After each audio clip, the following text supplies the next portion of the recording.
Ito ang Presidential Broadcast Service. Radyo Pilipinas. Radyo Publiko ng Bagong Pilipinas para sa Bagong Pilipino. Naghahatid ng mahahalagang balita at impormasyon na guugnay ng pamahalaan sa sambayanan. Tulay sa himpapawid ng serbisyo publiko. Radyo Pilipinas. Radyo Publiko.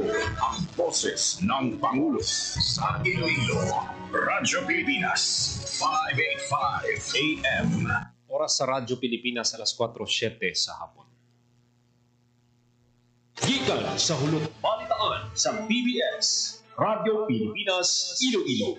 Gintipon sa bukos na pwersa sa News and Public Affairs Division. Mga pagsaysay sa mga hitabo o aksyon, mga pananawan, kag desisyon, mga hibubunot sa apektuhan na sektor, mga danagpong nga balita, diri sa Iloilo. At mga bahin sa Kabisayan nagkatunan. Mga balita nga natipon sa sulod sa naligan ng 24 oras. Inyo mapatian sa Headliners Was.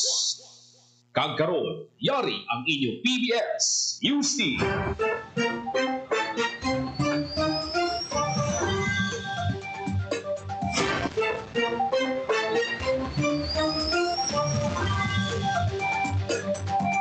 Mayong hapon, ini ang Headliners Was.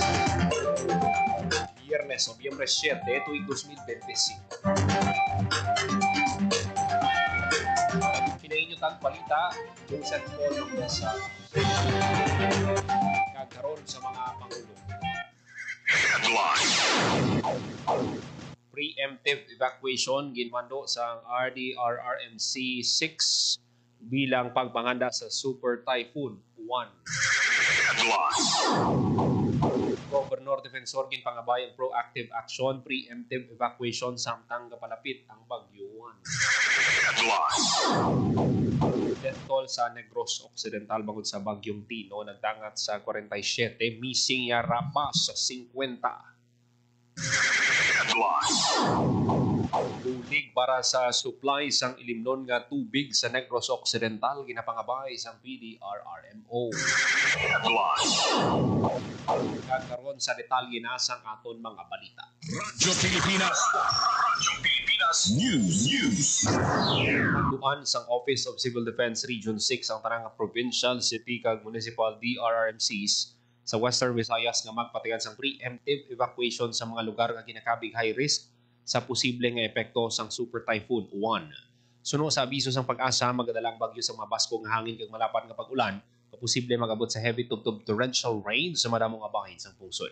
May kang tanan sinigi manduan ni OCD6 Director Ul Fernandez ang tanan nga LDRRMC sa Region 6 nga magpatigan sang preemptive evacuation sa mga barangay kag coastal areas mayara sa high-risk zones. Kinahanglan man nga i-activate ang mga emergency operation centers kang magpakigangot sa Regional DRRMC Operation Center. Ginpahanumduman sila nga ihanda ang mga evacuation centers kag siguruhon nga mayara sang bastante nga supply sang pagkaon, tubig, bulong kag iban pa nga kinahanglanon. Sulod kay Director Fernandez, tuyan sang direktiba nga malikawan ang casualties kag pagkaguba sa mga propiedad kag infrastruktura bangod sang bagyo. Nagapanawagan man ang OCD Region 6 sa publiko ang mag-aligmat kag mag-monitor sa mga opisyal nga abiso sang gobyerno. Radyo Pilipinas. Radyo Pilipinas News. Defensor ginpangabayang proactive action, preemptive evacuation samtang kapalapit ang Bagyo 1. Detalye sang balita, Hope Torrechante. Radyo Pilipinas. Radyo Pilipinas. Report.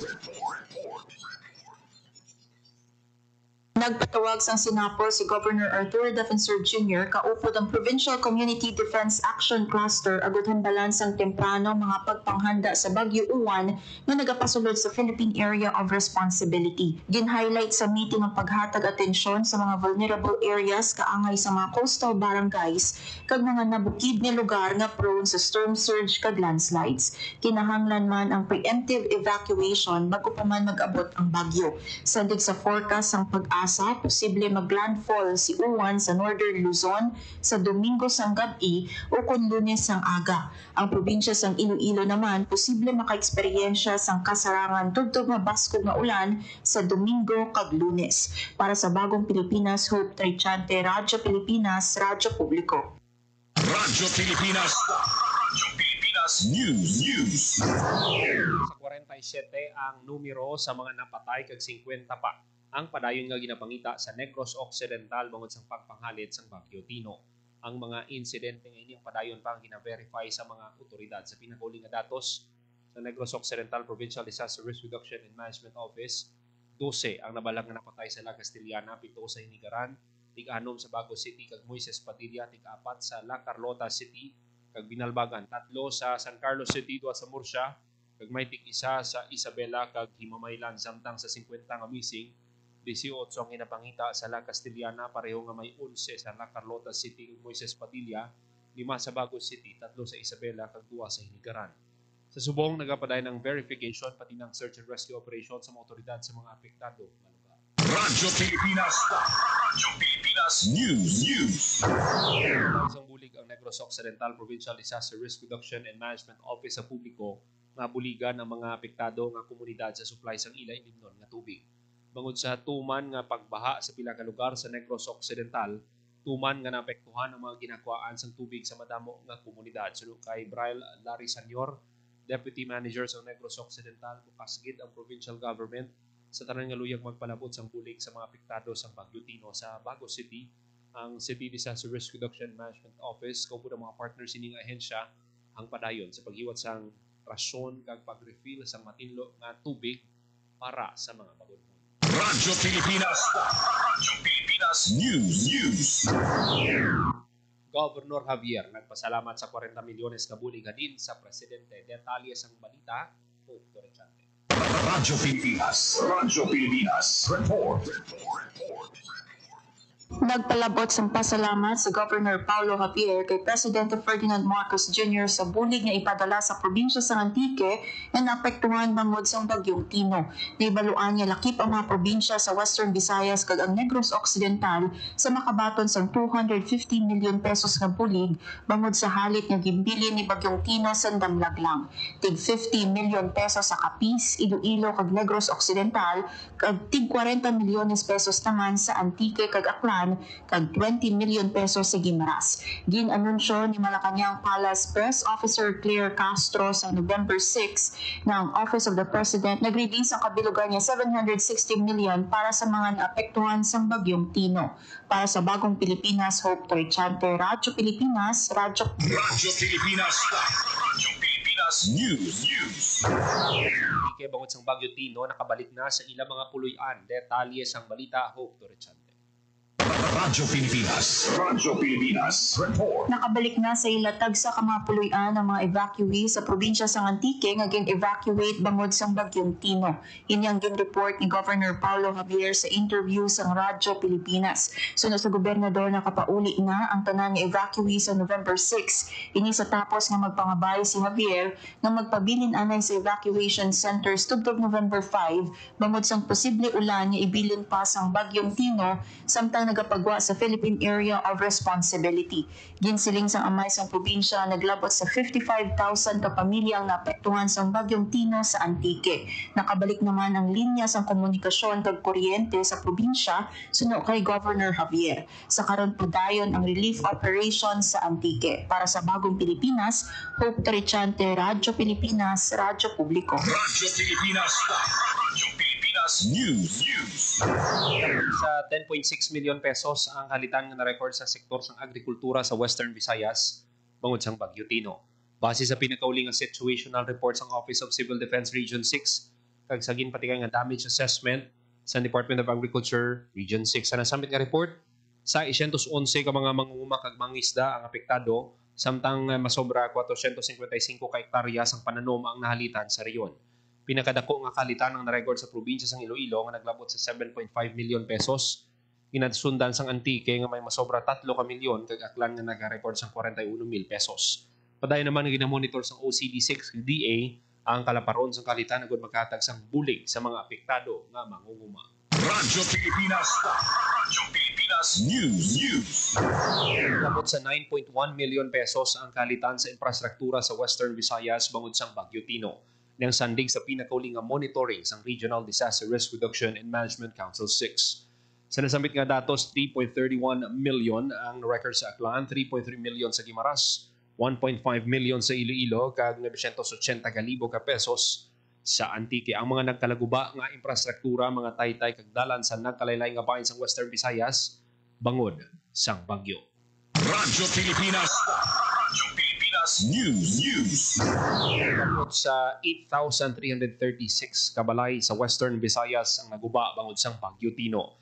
Sa datos ng Office of Civil Defense, 677 ang totally damaged kag 8,159 ang partially damaged. Pinakadamo nga balay nga naguba ang record sa Iloilo nga naglabot sa masobra 5,700 ginsundan sang Aklan nga may 758, Capiz nga may 622, Antique nga may 601, kag Guimaras nga may 586. Sunod sa Office of Civil Defense, magatag bulig ang Department of Human Settlements and Urban Development o kundisod sa mga naapektuhan nga residente, pero ang request ng kinahanglan maghalin sa lokal nga panguluhan. Ginpasiguro sa OCD ang paday nga koordinasyon sa mga ahensya sa gobyerno para mabuligan ang mga apektado nga residente sa Western Visayas. Radyo Pilipinas. Radyo Pilipinas News. Tayo ng pagpanagtag sa bulig sa Negros Occidental Provincial Government sa mga individual kag pamilya nga apektado sa Bagyo Tino. Kaupo ng mga LGU ginpatigayon ng house-to-house kag barangay level distribution agud masiguro nga ang mga bulig ang makalabot bisan pa sa pinakamalayo nga lugar sa probinsya. Kada food pack ang nagaunod sang bugas, canned goods, noodles, kag iban pa nga mga kinahanglanon para mabuligan ang mga pamilya nga makabangon sa nangin epekto sang bagyo. Radyo Pilipinas. Radyo Pilipinas News. Pambit sang Negros Occidental PD RRMO ang video footages nga kuha sa ginpatigayon nga aerial assessment sa Moises Padilla, La Castellana kag La Carlota City. Ito yan sining matumod ang kasangkaron sa halit nga dalasang Bagyo Tino sa probinsya. Sunod sa PDRRMO ang mga natipon nga datos ikan sa assessment ang importante sa pagplano sa mga ipatuman nga rehabilitation kag recovery efforts. Radyo Pilipinas. Radyo Pilipinas News. Iwat sa ang coordinated search, rescue and retrieval operation sa La Carlota City, Negros Occidental ang mga personnel sa Philippine Coast Guard, Philippine Army kag Bureau of Fire Protection. Nagod na pangitaon ang mga nadula nga residente sang banwa kasunod sa pagbaha nga dalasang Bagyo Tino. Ang mga personnel sang Philippine Coast Guard nagiwat sang water-based search and rescue sa Suba sa Barangay Roberto S. Benedicto. Ang mga personnel sang Philippine Army Bravo Company kag La Carlota CDRRMO ang nagpangita naman sa kadutaan malapit sa Suba. Samtang ang Special Rescue Unit sang Bureau of Fire Protection La Carlota ang nakatoka sa ground-based rescue operations malapit sa koridor sang Suba. Sa labing uli nga interview sang Radyo Pilipinas sa Negros Occidental PDRRMO, may 11 katao sa La Carlota City ang padayon nga ginampangita. Radyo Pilipinas. Radyo Pilipinas News. Pambit sang La Castellana Municipal Disaster Risk Reduction and Management Office ang pinakauli nga datos angot sa mga napatay kag missing sa ilang banwa kasunod sa pagpanghalit sang Bagyo Tino. As of 7 a.m. subong nga Nobyembre 7 nagdangat na sa 10 ang napatay kag 18 ang padayon nga ginapangita. Sa 10 nga patay ano manggikan sa barangay Sad-ang, 2 sa barangay Kabagnaan, kag may tig-isa sa mga barangay sang Lalagsan kag Robles. Radyo Pilipinas. Radyo Pilipinas News. Naglabot na sa 1,692 ang numero sang damaged houses sa syudad sang Iloilo bangod sang Bagyo Tino. Sa datos sang Iloilo City Emergency Operations Center as of November 6, yara sa 1,594 kabalay ang partially damaged, 98 naman ang totally damaged sa din sa 94 ka barangay sa syudad. Yara naman sa 5,459 ka pamilya o kung may masobra 19,000 ka individual ang naapektuhan sang bagyo. Radyo Pilipinas. Radyo Pilipinas News. Banwa sang Kaluya naghiwat sang incident demobilization kag post-response consolidation briefing. Detalye sang balita, Hope Torrechante. Radyo Pilipinas. Radyo Pilipinas. Report. Naghiwat sang sinapol ang Kaluya Disaster Risk Reduction and Management Council agad ang bala ng mga post-response actions. Lakip sa mga gin-usisa ang rapid damage assessment and needs analysis, mga natun-an kag mga rekomendasyon kag recovery priorities agud mapabaskog ang pagpanghanda sang banwa sa mga kalamidad sa ulihi. Gin-review man sa sinapol ang assignment sang tagsa ka grupo kag ang safe na pagbalik sa mga gin-deploy nga personnel. Naibaluan sa paglabay sang Bagyong Tino sa Kaluya, may mga natumba nga puno bangod sang mabaskog nga hangin kag may ginhiwat man nga preemptive evacuation sa mga high-risk areas. Para sa Bagong Pilipinas, Hope Trichante, Radyo Pilipinas, Radyo Publiko. Radyo Pilipinas. Radyo Pilipinas News. Nagabot na sa Western Visayas ang 2,000 hygiene kits alin sa Office of Civil Defense Central Office bilang kabahin sang response operations sa Bagyo Tino kag preparasyon para sa posibleng epekto sang Bagyo 1. Ang mga kits mayunod nga sanitary pad, toothpaste, shampoo nga may conditioner, habon panglaba kag toothbrush. Nakapreposisyon ang mga kits sa Camp Macario Peralta sa Mindan, Capiz kag natala na nga ipanghatag sa mga komunidad nga apektado sang Bagyo Tino. Ang nabilin nga kits magaserbi nga standby supplies para sa mga pamilya nga posible maapektuhan sang Bagyo 1. Radyo Pilipinas. Radyo Pilipinas News. Sa giniwat sa talatapan ni Iloilo City Mayor Raisa Treñas, kay inasang aga ang aktibidad kabahin bilang pagpasalamat sa Ginoo sa paghatag proteksyon sa syudad kasunod sang paglabay sang Bagyo Tino. Lakip sa mga nagtambong ang pila ka empleyado, department heads kag pila ka miyembro sang Iloilo City Council. Radyo Pilipinas. Radyo Pilipinas News. Bulig ang Provincial Disaster Risk Reduction and Management Office Iloilo kag Municipal Disaster Risk Reduction and Management Office Mina sa Provincial Social Welfare Development Office sa paghakot sa mga preposition ng mga relief goods sa Mina Evacuation Center. Ang mga relief goods kabahin sa mga pagpanghanda sa probinsya para masigurong timely nga pagpanagtag sang bulig sa mga maapektuhan sang kalamidad. Ang inisyatiba pagpakita sang commitment sa provincial government sa disaster response kag community resilience. Radyo Pilipinas. Radyo Pilipinas News. Kabalag sang tatlo ka volcanic earthquake ang Bulkan Canlaon sa magaligid nga 24 oras ka monitoring no Nobyembre 7. Sunod sa PHIVOLCS, ang sulfur dioxide flux ng bulkan naglabot sa 1,907 ka tonelada kada adlaw sa Nobyembre 5. Nagapabilin sa alert level 2 ang Bulkan Canlaon. Radyo Pilipinas. Radyo Pilipinas News. Nagduso sang Philippine Coast Guard Western Visayas sa lokal nga panguluan sang Guimaras ang pagpatuman sang eye care program sa mga coastal communities sa probinsya. Sa ginpatigan nga courtesy visit sang PCG Western Visayas kay Governor Lucille Nava, ginpay isang ahensya nga ang programa magapatigan sang serye sang paghanas sa mga coastal communities sagud mapabakod ang kahandaan sa mga residente sa tiun sang kalamidad kag mapasangkad ang ila abilidad sa pagresponde sa mga emerhensya. Nagpasalamat naman si Governor Nava sa mga personnel sang PCG sa ila bulig kag dedikasyon na binasang naglaslas ang Bagyo Tino sa probinsya. Dayon man sa gobernador ang padang nga pagserbisyo sang PCG para sa safety sang mga Guimarasnon. Radyo Pilipinas. Radyo Pilipinas News. Ato nanday Vice Governor Lee Ann Dibuque kag Provincial Administrator Ulbania si Consul General Zhang Zhen sang People's Republic of China sa courtesy visit sa Iloilo Provincial Capital. Kaupod sang Consul General sanday Consul Song Jinpei kag Vice Consul Liu Mingyang. Araman si Dr. Henry O. Chusoy, Chairman Emeritus ng Iloilo Sun Yat-sen High School Board of Trustees. Ang mga dignitaries magaupod sa ikasagatos nga anniversary Gala Night sa Iloilo Sun Yat-sen High School. Radyo Pilipinas. Radyo Pilipinas News. Probinsya sang Iloilo pag sa Provincial Population Office ang isa sa top 3 national finalists sa Rafael M. Salas Kaunlarang Pantao National Award sa Commission on Population and Development. Magapaindis-indis ang Iloilo para sa pinakamataas ng pwesto sa kategorya probinsyal. Ang mga nagdaog iga-anunsyo sa awarding ceremony sa Nobyembre 26, 2025 sa Eastwood Richmond Hotel, Quezon City. Ang Rafael M. Salas Kaunlarang Pantao nagapasidungog sa mga local government unit nga nakahimo sang dalagko ang mga tikang sa pagpasanyog sa inklusibo kag tayuyon nga pag-uswag paagi sa epektibo nga mga programa sa populasyon kag pag-uswag. Ang Iloilo PPO family ginapamunuan ni Attorney Ruel Von Superio. Ang kadalag-an isa ka pamatuod sang ginambit nga promisa sa pagsulong sang people-centered governance kag pagpasanyog sang kalidad sa pangabuhi sang tagsa ka pamilya nga Ilonggo.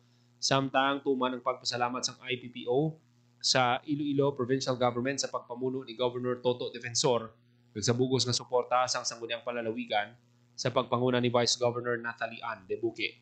Ang prestiyoso nga pagkilala gikan sa COD nagapadungog sa mga lokal nga gobyerno nga nakahimo sa maayo nga mga tikang sa pagpasanyog sa mga epektibo nga mga programa sa populasyon. Ang Iloilo nagapaindis-indis para sa top spot sa provincial category. Ang mga madaog iga-anunsyo sa tion sa awarding ceremony sa Nobyembre 26 sa Eastwood Richmond Hotel sa Quezon City.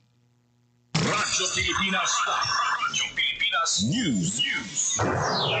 Uhon sa mga kalalakihan ng ila mindset kung hindi mangin hesitant sa pag-sekyar sang ila ikayong lawas bagay nga ginaadvokasya sang men's health program sang DOH. So kay Dr. Ramon Mateo Gracia Jr., Men's Health Program Coordinator sa DOH Western Visayas, ginpasan yung gid sang DOH Center for Health and Development ang pag-engganyo sa mga lalaki sa pag-check up sang ila ikayong lawas bagi sa programa agon makalikaw sa seryoso nga balatian. Hindi kaangay sa mga babae sunod kay Dr. Ramon Mateo Gracia Jr., may mentalidad ang mga lalaki nga mabakot kag handa nga mag-agwanta bangod sa dalagko nga mga responsibilidad bagay nga sama-sami nagalikaw silang hibaluon ang estado sang ikayong lawas apang sa karong kabahin ini sa mga ginapabaskog sang DOH agon matagan man sang pagtamod ang overall health sang kalalakihan. Sunod naman kay Mr. Jeffrey Christian Mabilog, Nurse 4 kag Men's Health Program Coordinator sa Iloilo City Health Office sa karon na matamat na ginalakip ang kalalakihan sa mga health program sa pangkabilugan, labi na sa pagpahangop sa ila man responsibilidad sa kaugalingon. Dugang man sini nga kon matudluan sang pagtipig sa ikayong lawas sa mga lalaki nagaresulta man ini sa estable nga panimalay. Radyo Pilipinas News. Sa pagtipig sa oral health, matipigan man ang ikayong lawas sa iban pa nga mga balatian. Sa ginpatawag nga press con sang Department of Health Center for Health Development, ginatagan pagtamod ni Dr. Ramon Mateo Gracia Jr., Dentistry, Oral Health and Men's Health Program Coordinator DOH Western Visayas ang importansya sa pagpasangkat sa edukasyon sa oral care agad malikawan ang pagtuhaw sa oral diseases nga mahimo magresulta sa iban pa nga masakit. Lakip diri ang regular nga pag-toothbrush, pag-avail sang preventive oral care, pagi sa consultation package nga sakop na sa PhilHealth. Sa bahin sang syudad, sang Iloilo, ginpahig naman ni Dr. Revelyn Joy de la Cruz, Dentist 4, Oral Health Program Coordinator, Section Head Iloilo City Health Office. Inainggan nyo ginang pumulo sa pagbisita sa mga district health centers para magpa-check up sang ilang ipon. Dugang man sini, hindi na dapat pagulaton nga masakit o kung magdako na ang damage bago ipakonsulta. Pag isang ngiting 720 program, target sang DOH nga matudluan ang pumuluyo nga ipabiling healthy nga ngipon pag isa pag-toothbrush sang makaduha ka beses sa isa kadlaw, paglikaw sang pagpanigarilyo, pagkaon sang matamis nga importansya sang paggiya, sang ginikanan sa kabataan sa pagtipig sang ngipon. Nakuman ang papel sang nutrisyon agud mapabili ng maayo nga oral health. Radyo Pilipinas News. Natagbaton sa Seal of Protection halin sa Government Service Insurance System ang Iloilo Provincial Government. Ininay kaduwa nga tion para sa probinsya na makabaton sang pagkilala. Ginatag ini sa mga ahensya sang gobyerno nga may husto kon bastanteng insurance coverage sa ila assets pinagi sa GSIS kag pagsunod sa RA 656 o kon ang Property Insurance Law. Ang awarding lauman sa Nobyembre 20 sa Iloilo Convention Center. Radyo Pilipinas News. Nagbisita ang mga kadete sa Philippine National Police Academy sa Western Visayas para imbitahan ang mga pamatanon sa riyon nga magkuha sang PNPA Cadet Admission Test. May waton sa Iloilo National High School sa Domingo, Nobyembre 9. Inisan day Cadet First Class Justin Abawan sang Dao Capiz, Cadet First Class Patricia Galido sang Numancia Aklan kag Cadet First Class Claudine Granada. Sunod sa mga kadete sa pagsulod sa mga aplikante, madamo sila sang matun-an kay sa disiplina, time management, respeto nga makabuligid kung mag-alagad na sila sa mga komunidad bilang mga pulis. Nagapati ang mga kadete nga sa pag-apply sa mga kabataan dapat wala sila ginpilit kay ilagid gusto kag handom ang pagsulod sa akademya. 600 ka aplikante ginalauman nga magakuha sang exam apang may pre-screening man sa mga maga-walk-in sa Nobyembre 8. Sa mga maga-walk-in, magdala lang sang PNPA CAT 2025 walk-in application form nga may 2x2 picture nga may name tag at birth certificate. Radyo Pilipinas News. Oras sa Radyo Pilipinas alas 4:31 sa hapon.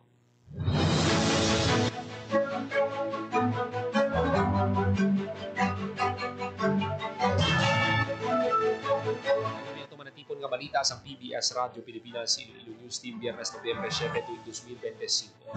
Para sa Bagong Pilipinas, Joseph Paul Noblesa, Tarosa, Radyo Pilipinas, Radyo Pilipinas. Ang inyong tulay sa himpapawid ng serbisyo publiko. Ang Presidential Broadcast Service, Radyo Pilipinas, Radyo Publiko. Radyo Pilipinas. Publiko, kinilala ng pang-international at prestigyosong Asia Pacific Broadcasting Plus Awards 2025 para sa kategorya ng government streaming. Ito ay dahil sa epektibo nitong pagsasanib ng mga tradisyonal na media tulad ng telebisyon, radyo at print para masabayan ang mabilis na pag-inog ng mundo ng digital at social media tungo sa mas epektibong paghahatid ng mahahalaga at napapanahong mga impormasyon sa mamamayang Pilipino. Kinilala rin ang Radyo Pilipinas dahil sa patuloy na pag-akyat ng rating. Ngayon ay matatag sa pang-apat na pwesto sa Mega Manila ayon sa pinakahuling Nielsen Radio Audience Measurement Survey. At sa social media, nakamit ang mahigit 2,000% pagtaas ng bilang ng mga sumusubaybay sa Radyo Pilipinas page sa unang bahagi ng 2025. Patunay ito na ang inyong Radyo Pilipinas Radyo Publiko ay tunay na kaagapay ng inyong pamahalaan sa paghahatid ng serbisyo sa mga mamamayang Pilipino. Mula sa aming lahat, sa ngalan ng inyong pamunuan at mga kawani ng Presidential Broadcast Service, kasama ang inyong mga himpilan ng Radyo Pilipinas sa buong kapuluan. Maraming salamat po sa inyong lahat, sa inyong pagtangkilik at pagkilala. Radyo Pilipinas. Radyo Publiko. Kulturang Pinoy, tradisyon, musika, sining, literatura at iba